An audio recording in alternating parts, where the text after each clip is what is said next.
non-thermal manifestations of superconductivity.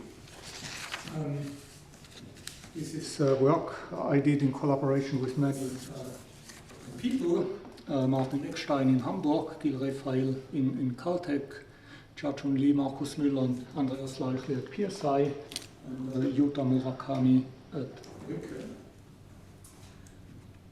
So the motivation for us to study superconductivity in non-thermal states is because experimental groups are starting to explore the non-equilibrium properties of strongly correlating materials, and the goal of this effort is to somehow tune properties by laser driving, essentially, and one of the main goals is to enhance or control electronic orders such as superconductivity. And there are in fact recent experiments which suggest that this may be possible. So the first one was a bit more than 10 years ago in the group of Cavalieri in Hamburg. They basically took a cuprate superconductor in a doping range where the superconductivity is suppressed due to a competing charge-ordered phase, and then they more or less melted this charge-ordered phase by suitable laser pulses, and they could kind of stabilize transiently a superconducting state at the temperature where superconductivity does not exist under equilibrium conditions, basically by melting a competing phase. Even more interestingly, a few years later in the same group, Stefan Kaiser reported that if they apply certain laser pulses to cuprates in the underdoped regime, they can induce changes in the optical properties which suggest that this material becomes superconducting, and this can be observed up to very high temperatures, so above room temperature. So this, if this is true, it would suggest that it is possible to kind of switch a bad metal into a superconducting state on a very short time scale, basically femtosecond pulses, and that would be a very exciting discovery.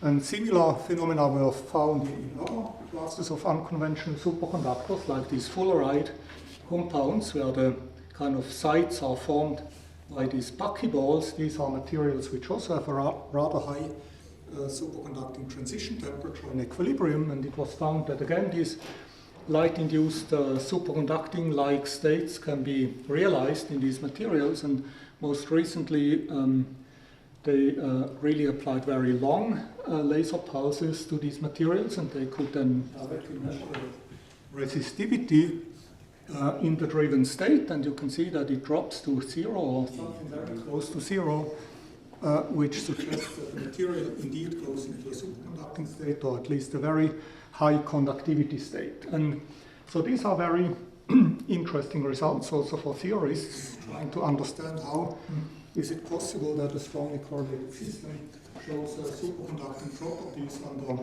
very non-equilibrium conditions. And so, yeah, that's more or less the motivation for us to study these kind of problems in the simplest relevant model system, which is the Hubbard model. So we want to explore non-thermal manifestations of superconductivity in the Hubbard model.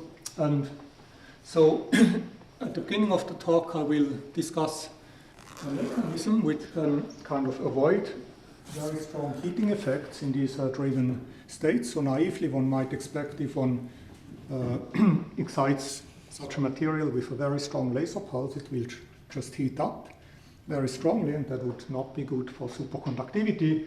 That recently we have found mechanisms which can avoid this type of heating, and one of them is this entropy cooling that I will briefly explain. Then, using these entropy-cooled non-equilibrium states, I will show that we can realize the so-called eta-pairing superconductivity on bipartite lattices, and also a so-called chiral superconductivity on frustrated lattices. So that will be a more kind of phenomenological part of my my talk, and then in the second part I will become a little bit more precise in the discussion of these photodoped superconducting states. We will derive a kind of generalized Gibbs ensemble type description of these non-equilibrium states, and then with this kind of map out the phase diagrams of these non-thermal states, and then at the end we will focus on one-dimensional systems and show what is the structure of the wave function of these photodoped states in the kind of ground state of these effective models, and show that these exhibit spin, charge, and eta spin separation. Question. Yeah. What is item 4? Oh, yeah, sorry, maybe it got lost, yeah. So, yeah, there are only these 5 items. Yeah. Okay, yeah. It's like Schubert, there is no 8th symphony. Yeah, small glitch. Anyhow, so about the numerics, just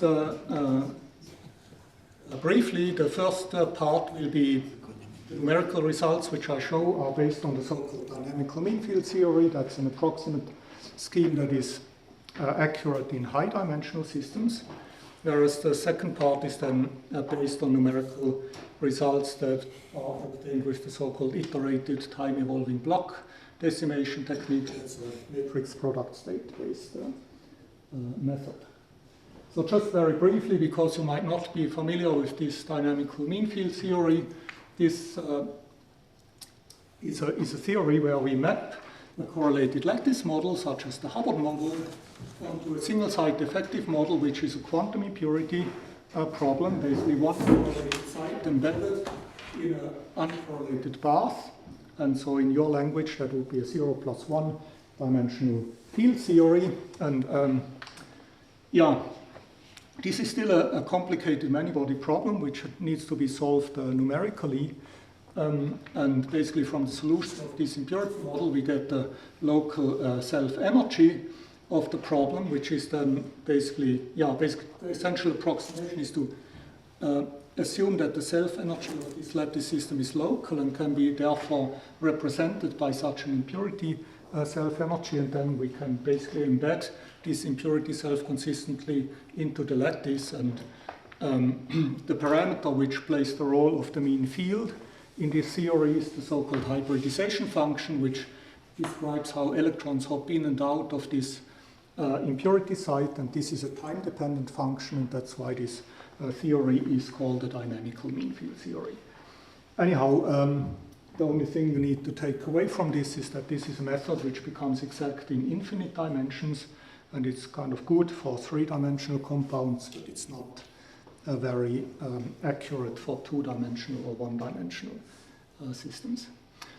So, okay, now let's move on to the conceptual question here. Basically, we have seen that there are experiments where people shoot very strong laser pulses on correlated solids, and then they find these interesting quantum states which emerge. And so that's very surprising, because, as I said naively, if we hit such a system very strongly, we would expect that it may just heat up. So if this is not happening, it means that the system finds a way to avoid a simple heating.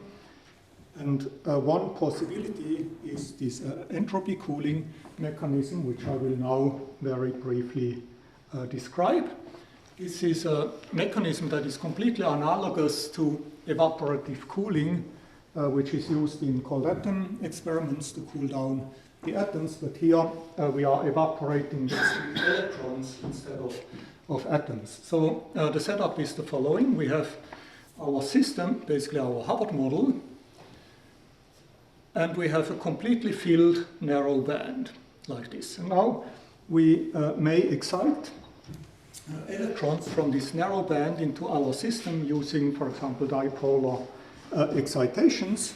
And if the frequency of these excitations is suitably chosen, then basically within a rotating frame approximation, we move this narrow band up to the energy where we can start to dope electrons into our Hubbard model, and basically, yeah, the opposite process is that we dope holes from our Hubbard model into this initially filled band. And what one realizes by thinking a little bit about this process is that this doping process is associated with a strong kind of transfer of entropy from our system to this initially filled band.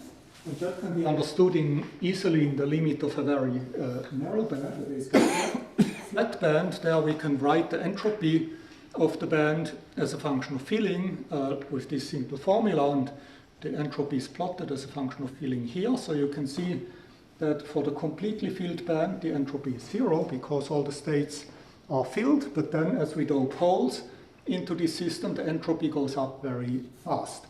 And so if we imagine that the doping process is done in an isentropic way, so that the total entropy of the flat band and of the Hubbard model is conserved, then this increase in entropy of this flat band implies a decrease of the entropy in the system, and that can only happen if the electrons in the system cool down.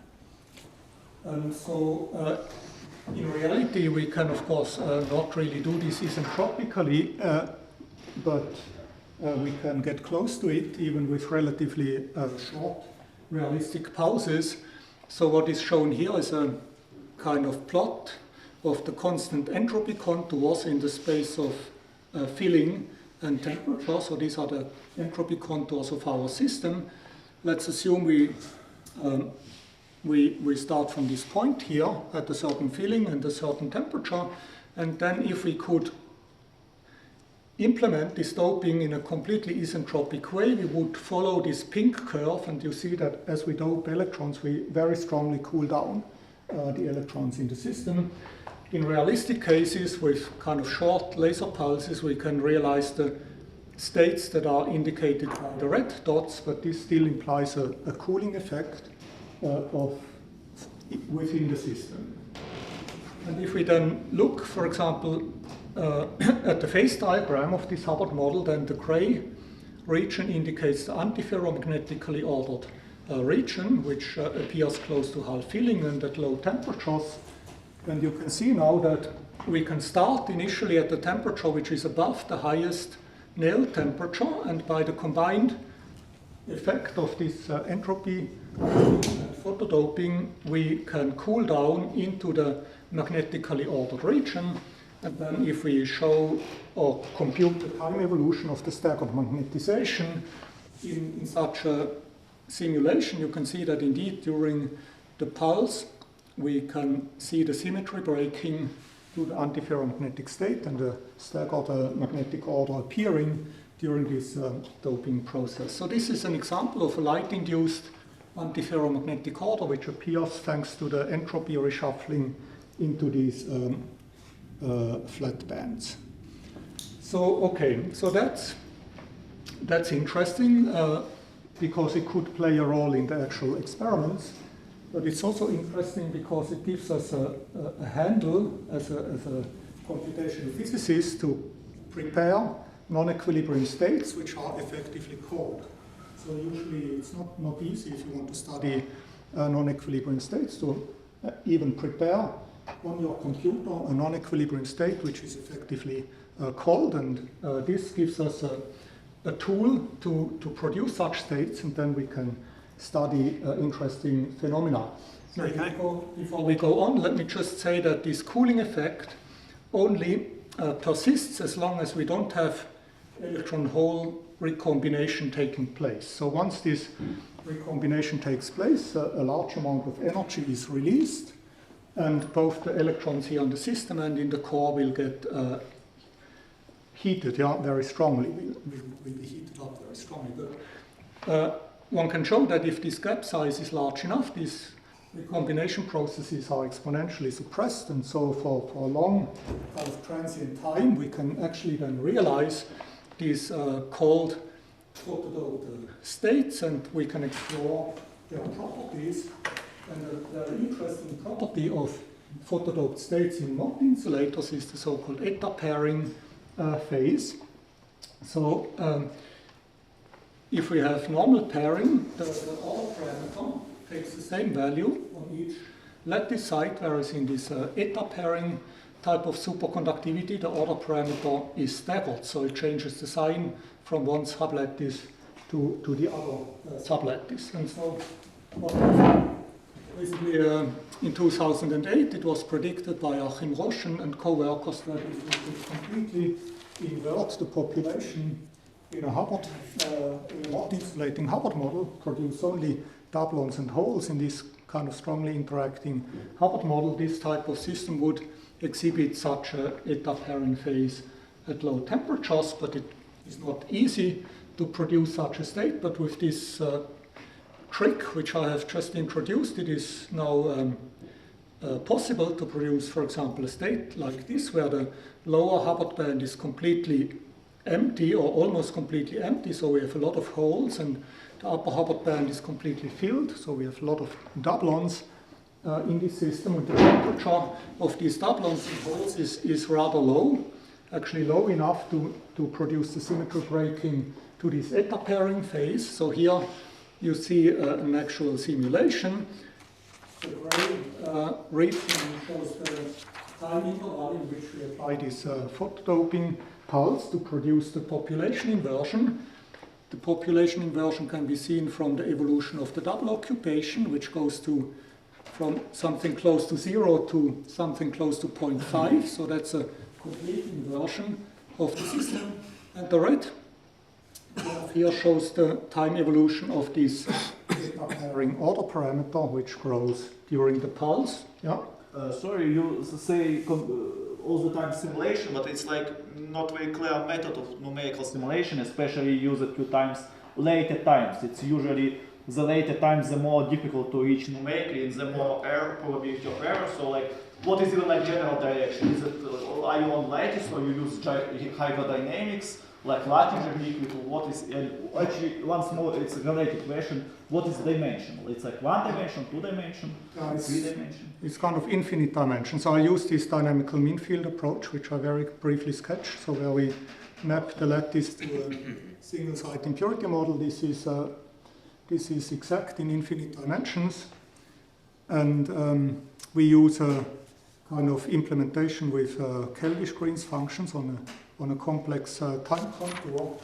So yeah, of course, these simulations become more and more difficult as time goes on. But here I should say here we solve the impurity problem in an approximate way using so-called non-crossing approximation, which is computationally relatively cheap. So these calculations, they scale like the third power of time. But within this time, there's basically no error because it's like a numerically exact solution within this approximation. And this non-crossing approximation is kind of good in Mott insulating states, so if you have very strong interactions.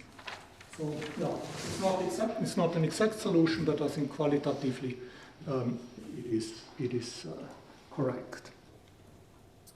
Does that answer your question? Of course, there's a huge machinery behind these kind of simulations, and I don't have any time to go into these details, but we can discuss it maybe. Your statement about multiple dimensions is confusing, isn't it? Infinite dimension. You say, what is the dimension of your system?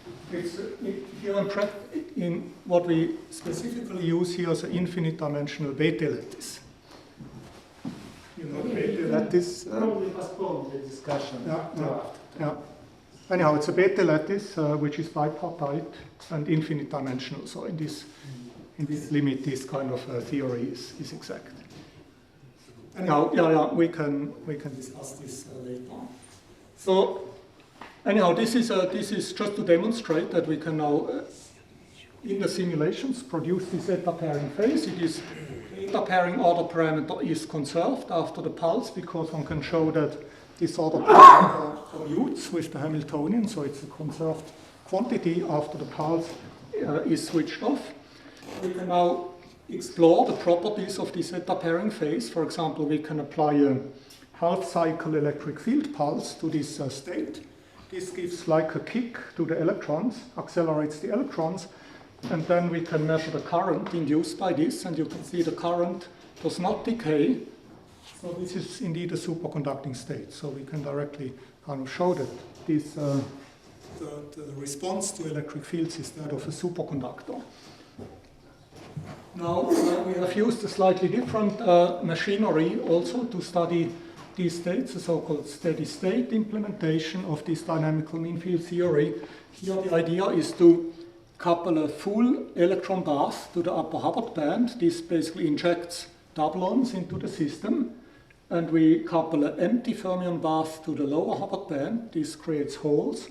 And then by playing around with the coupling strengths to these baths, we can control the density of doublons and holes in our Mott insulator.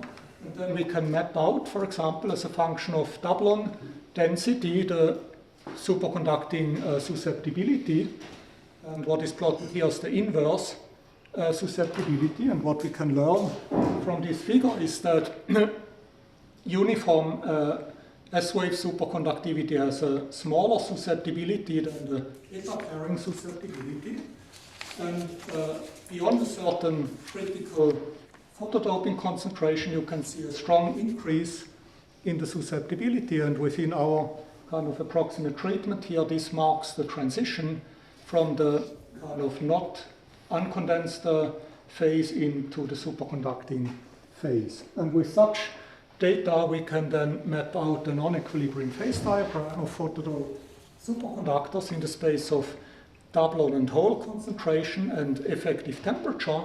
And then you can see that eta pairing is actually a very stable phase. So it doesn't only exist in the completely inverted state, as was discussed by Roche and others, but it is actually a phase which extends over a wide photodoping range. And we can also use these calculations to compute, for example, the optical conductivity. There are two interesting aspects about the real part of the optical conductivity. You can see that, for example, it does not have a gap as a usual S-wave superconductor, but it has like a metallic, Drude-like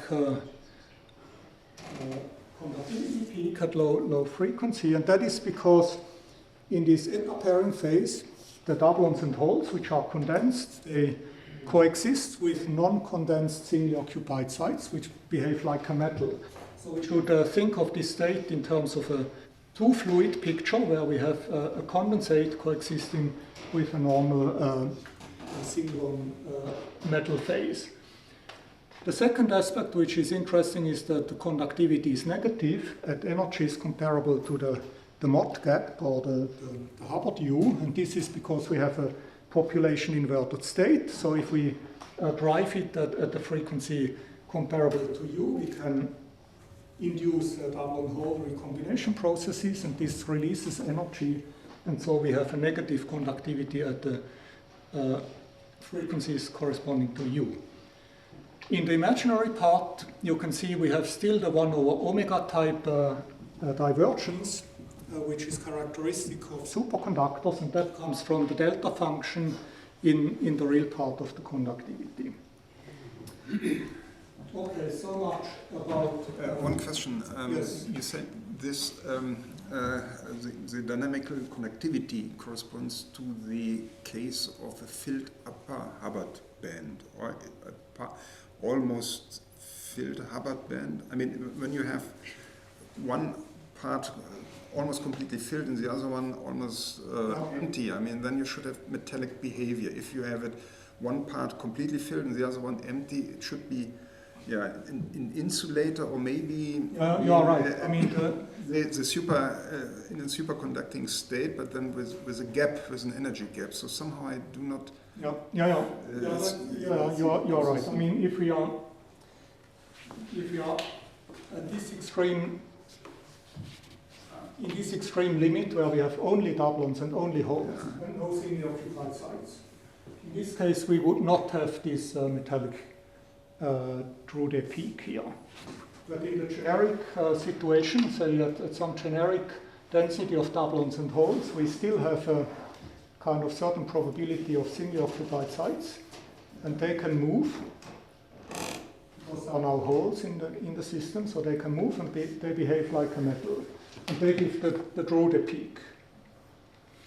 So the weight of this Drude peak depends on how many singly occupied sites are still present. Yeah, and the negative part of the dynamical conductivity is a bit strange. I mean, shouldn't it be always positive? Shouldn't it be always positive? I mean, no. If you have an inversion in the population, you always get a negative conductivity. Okay, then the thermal factors are negative. Yeah, okay. Yeah. You have energy gain from recombination. Okay, thanks. Yeah, that's what you often find in non-thermal states. Okay, so up to now we have studied the case of bipartite lattices, where it's kind of natural to find a staggered order like this eta pairing. But one may ask what happens on a frustrated lattice, like the triangular lattice. This kind of lattice, the eta pairing will be not favorable because of geometric frustration, but what one might naively expect is something analogous to this 120-degree phase, which we get in classical spin systems. And indeed, that's what one finds here. One can stabilize on the triangular lattice a condensate, a photodoped condensate, where the order parameter has a phase shift of 120 degrees between the three sublattices marked with three colors here. So there's a 120-degree phase shift between different sublattices. And because of these phase shifts, there are persistent currents running around these loops. Maybe you know this Josephson relation, which tells us if there is a phase difference, there's a current. And that breaks inversion and time reversal symmetry, so this photodoped Mott system on the triangular lattice is actually a chiral superconducting state, which is funny because there are not many examples of chiral superconducting states, but this is one of them. And also these persistent currents give us a very unique response to external electric fields. For example, if we apply an electric field pulse in the vertical direction, we induce a supercurrent response transversal to the field. So this could be, for example, a smoking gun experimental signature for the realization of such a state. Okay, and these are just plots to show that using this entropy cooling trick, we can actually realize such a 120-degree order on the triangular lattice. And here is an exact diagonalization study on a small cluster where we can define some correlation functions that are related to this 120-degree order. And then, okay, we should look at the dark blue curve, and this kind of shows a jump around 0.4, which indicates that then suddenly we have this very strong correlations associated with this 120-degree order. So that's the transition into this 120-degree chiral superconducting condensate on this small cluster now. Okay, so that was the more kind of hand-waving part of my talk, where I just wanted to show numerical evidence for the existence of various types of non-thermal orders in photodoped Mott systems. Now let's become a little bit more precise and study the properties of these condensates or these photodoped systems. So here we will consider the UV Hubbard model, where we have a local interaction U and the nearest neighbor interaction V. This gives us a competition between superconductivity and charge order. And so the first step is to compute an effective Hamiltonian for the photodoped state using a Schrieffer-Wolff transformation. Probably you know this Schrieffer-Wolff transformation, which brings us from the Hall-field Hubbard model to the TJ model or to the Heisenberg model. Basically, one integrates out virtual hopping processes and incorporates these processes in the form of an antiferromagnetic spin exchange. And we can do the same thing for the photodoped system, we can integrate out the processes which lead to virtual double-on-hole recombinations, and that will give us an effective Heisenberg-like Hamiltonian. And so again, the assumption is the following. We start from a Mott insulator with a large gap. We photodope this Mott insulator, and then by some mechanism, which we need not worry about at this point, these doublons and holes cool down, and then we kind of end up in a long-lived state with cold doublons and holons, and we now remove all the processes which change the number of doublons and holons using this Schrieffer-Wulff transformation, and that gives us an effective Hamiltonian, which has this form here. We have the local interaction and the nearest neighbor interaction, and then we have a term which describes the kinetic energy of the doublons, the kinetic energy of the holes. Then we have a spin exchange term between neighboring singly occupied sites. We have a doublon-holon exchange term between neighboring doublon-holon pairs. We have a renormalization of the U and some 3 side terms which are like correlated hoppings and other complicated terms. And so the spin exchange Hamiltonian is the usual antiferromagnetic Heisenberg type Hamiltonian, and the doublon-holon exchange term is of the same form but with a different sign, basically a ferromagnetic coupling. So just to clarify the notation, we introduce here these so-called eta spins. The C component of this eta spin tells us if there is a doublon or a hole on the site, whereas the raising and lowering operators, they correspond to creation or annihilation of doublon. And then with these operators we can write this doublon-holon exchange term in complete analogy to the spin exchange term for the singly occupied sites. And just to clarify why we have a different sign in the exchange coupling, in the usual spin exchange case, we start from singly occupied sites on both neighboring lattice sites, and then we create a virtual state which has one doublon and a hole, and this costs an energy of U, and that's why the spin exchange term is positive. Whereas in the doublon-holon exchange case, we have one doublon, one hole, and then the intermediate state, the virtual state, has 2 neighboring singly occupied sites, and that has an energy which is lower than the initial state by U. So in this case, we have T squared over minus U, and that changes the sign of the exchange coupling for this doublon-holon exchange term. Sorry, the question. Is your Hamiltonian one-dimensional here? Yes. At this point, it need not be. So then is the system not integrable? Yes. Well, at the moment, we don't need to worry about the dimension, but later I will. It's just not very clear. Like GGE, you write here General Gibbs ensemble. Yes. No. General Gibbs ensemble is usually some concept of integrable system, isn't it? No. So which charges you add to your Gibbs? Sorry. I will on the next slide. I will say something about the GG. I mean, for me, GG just means an ensemble where we impose certain conservation laws. Yeah, but in this case, the conservation of doublons and holons. I see. Yeah, and so once we have removed all the terms which change the number of doublons and holons, we can control the number of doublons and holons by basically introducing separate chemical potentials for the doublons and holons, and that's like a GG construction.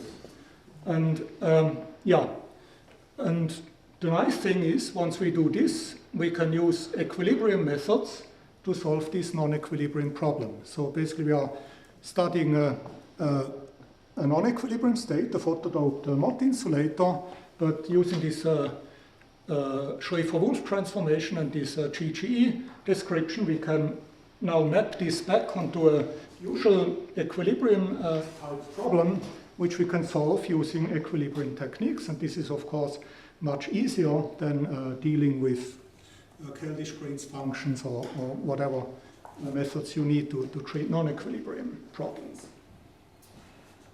So maybe just one technical comment. So static observables can be computed directly from this kind of generalized, grand canonical Hamiltonian, which I call K here. Whereas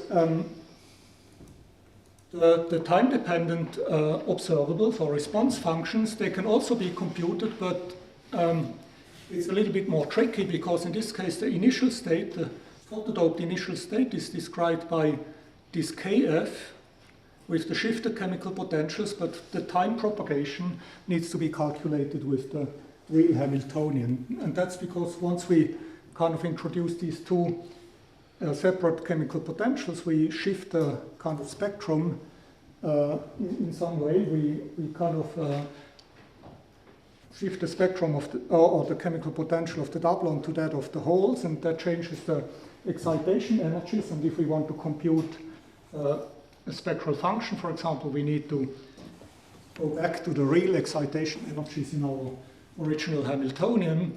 And this can be done by splitting these operators up into terms which change the double number by +1, 0, or -1. And then we can multiply in appropriate phase factors to basically account for the difference between this Kf and Hf. Anyhow, that's a technical comment. And then with these tricks, we can then calculate, for example, charge correlation functions and eta pairing correlation functions, and we can look for which correlation decays most slowly. So this is for a 1D system now. And you can see that for a certain fixed doublon density and for large non-local interaction, it is the charge correlations which decay most slowly, whereas for small non-local interactions, the eta pairing correlations decay most slowly. And so by analyzing these type of correlation functions, we can then map out the phase diagram in space of doublon concentration and non-local interaction. And it has this form if we ignore the three side terms here.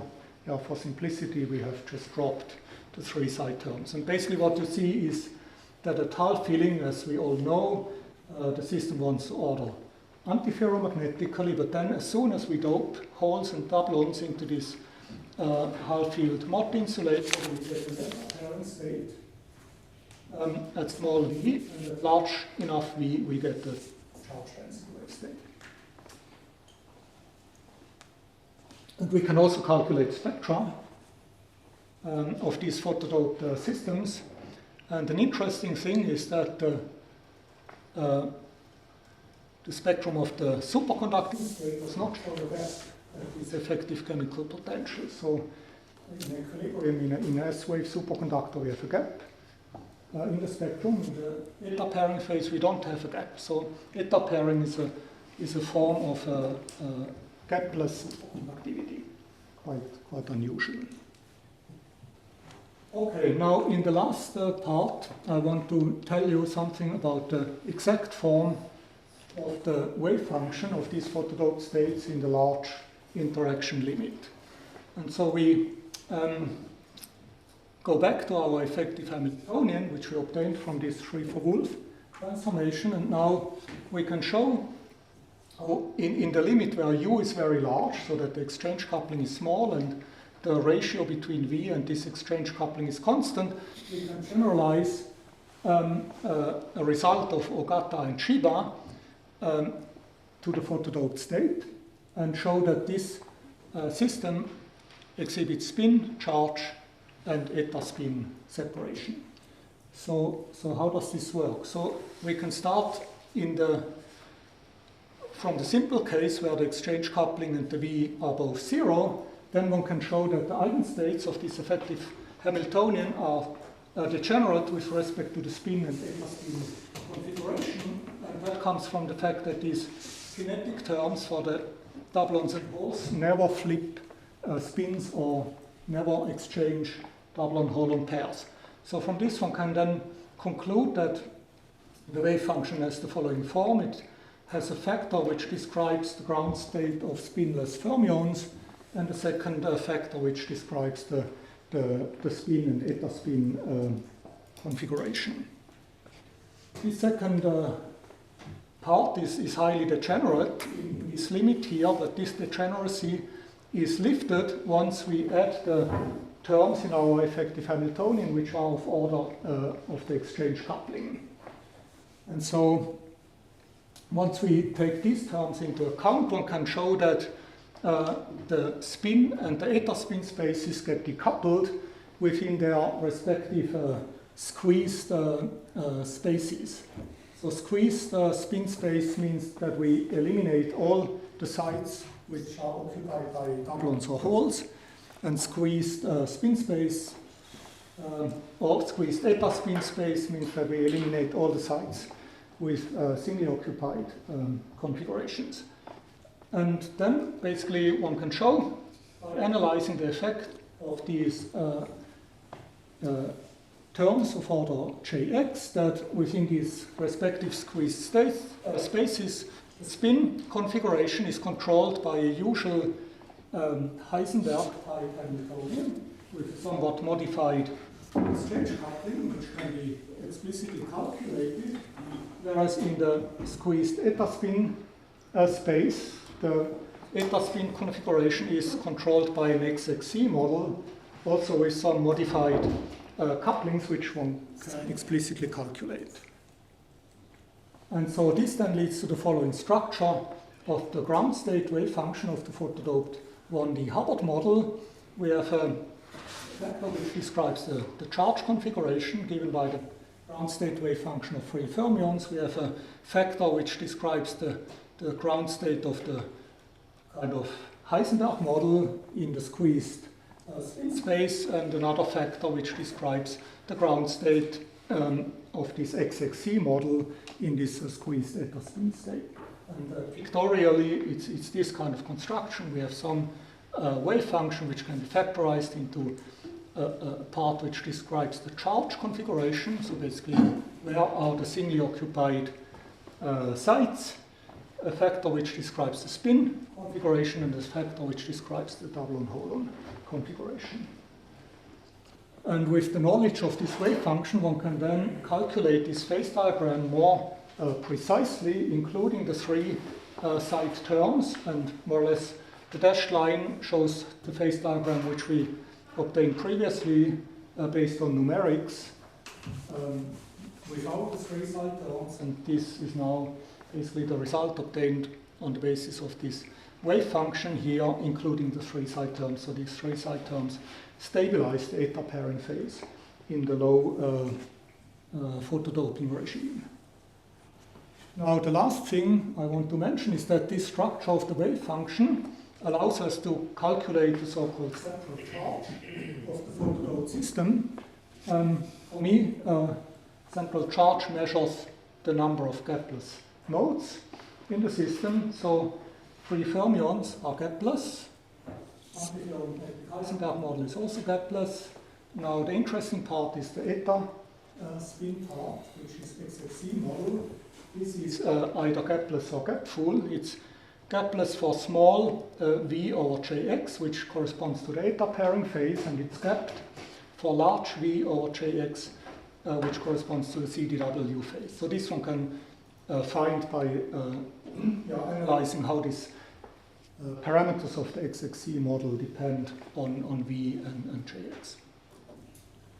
And so with this one can then immediately conclude that the eta pairing state has a central charge of 3, and the CDW phase has a central charge of 2, and that can be confirmed numerically. So there is a formula which relates the entanglement entropy to a certain correlation function, and this formula involves the central charge, and so these ingredients of this formula can be calculated numerically, and here you see a scaling plot as a function where we change the maximum bond dimension in these calculations, and from these kind of numerical data we can obtain the central charge, and indeed it jumps from a value of 3 in the eta pairing phase to a value close to 2 in the CDW phase. And this is an interesting result because it tells us that the photodoped system is more than kind of 2 copies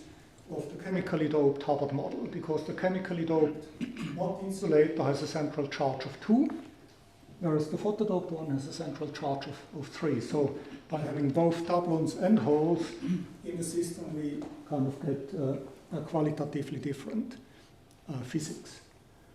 And that's it.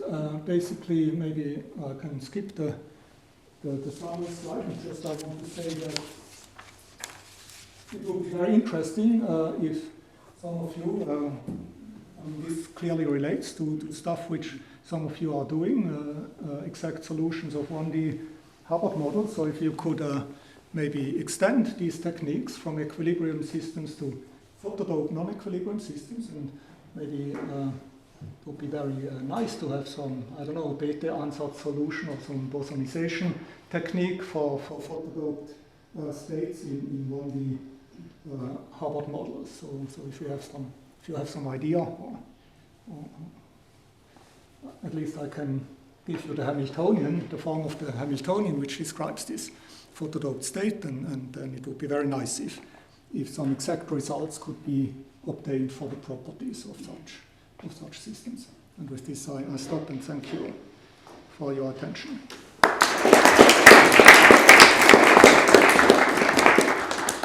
Any questions? Yes. Could you show your Hamiltonian for this last part? As far as I understand, you are working already with integrable system, yes? 1D? I just start from this. Yeah, okay. Yeah, this is kind of the Hamiltonian. So I didn't write down all the terms, but... So is it integrable Hamiltonian? Sorry, in this form? Well, that's what I have to ask you. I mean, I don't know. Looks like These are complicated, correlated hopping terms. I don't know if you can handle these in... Looks like you have some non-integrable corrections, yes. Probably, yeah. I don't know. But I mean, even without this 3-side term, we can qualitatively get a pretty good description of the phase diagram. I mean, we don't get this precise boundary, but we get this approximate boundary indicated by the dashed line. So maybe with integrable models we can at least describe this approximate solution. Yes. Okay, you just showed this Hamiltonian looking at. I was a bit astonished that you have the isotropic Heisenberg model for the spin excitations, but an anisotropy for the squeezed eta spin Hamiltonian. What's the origin of this anisotropy? Well, probably the V. I mean, the exchange coupling V somehow comes in, which of course acts in a different. Probably doesn't act at all on the spin part. But it has So something like some term just affecting the pairs, the doublons. Yeah. Okay. Yeah. So if you wouldn't have the V, I think this might be. I mean, if you just take the regular Hubbard Hamiltonian, you would have just the same effective Hamiltonian for eta and the regular spin, just with different signs as you have this case. Yeah. I have a similar question. So when looking at this generalized model, I mean it's 1D model, but with the additional V parameter, density for nearest neighbor. So then it's, so to say, acceptable that the central charge will have a jump as function of this additional parameter V. But so maybe from 2 to 3, but you have a jump from 3 to 2 for coming from small values of V to larger values of V. And for V exactly equal to 0, the model is integrable, right? And one can solve it. And then I think for V equal to 0 in normal thermal states, I mean actually 0 temperature, the central charge is 1 plus 1, right? Yeah, right. Is 1 plus 1, but you start with a 3, so you look of course at a non-thermal state, you prepare something. It's not the lowest energy state for a given filling, but you have to rearrange, and for being able to rearrange you have to do the Schipper-Wolff transform first in order to have these conserved holons and doublons, and then you can play with chemical potential. So that's the core of the entire physics, right? Couplers next to holes. Yeah. You have the convection of this industry exchange term. So it means whatever you understand about the 1D integrable Hubbard model, it does not tell you what comes out in your question. I mean, one has to. Yeah, so. I was about maybe the starting point, instead of the Hubbard model, it would make more sense to look at the supersymmetric Hubbard model, where you have pairs as a fourth state which can have their own dynamics and they are conserved in that case. And if you perturb away from that, you might get to a situation like that. Sorry, do you mean model with of Koryepin and S? Yeah. Okay. Yeah, or maybe one has to identify the right, so to say, beta ansatz states for the 1D model without the V. Yeah? And then maybe excitations above those states would show the three gapless modes, right? I think the V is not essential. I mean, it would already be very interesting to have a kind of beta ansatz solution for the V equals 0 eta pairing state.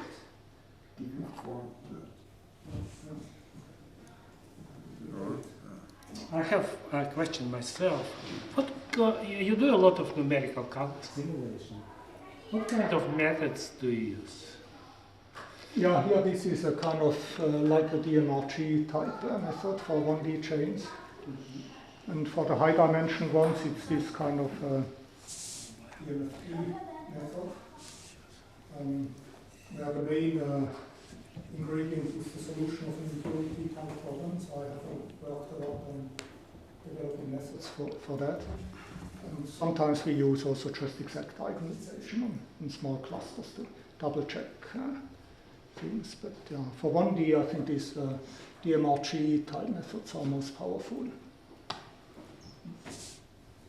The last question. Yes. A question about that what you started with. I mean, just to get a feedback if I understood it correctly. So you get optically induced superconductivity, not by, let's say, doping by itself. I mean, because you are already in the properly doped regime, but it's an effective lowering of the temperature. So in the phase diagram you're in the higher temperature regime, but then by the optical doping you get below the critical temperature. That was the example of the antiferromagnet. Yeah. So that could be one possibility, that there is such an effect, some kind of reshuffling of entropy from some degrees of freedom to other degrees of freedom, which are not important for the superconductivity. But even more likely is that the state which is induced is such type of state which is completely non-thermal type of superconductivity. So there's no, this you can only realize once you start to excite atoms and holes in that system. In numerics, this seems to be the most robust type of non-thermal superconductivity which we have found so far. Thank you. Okay, let's thank the speaker again.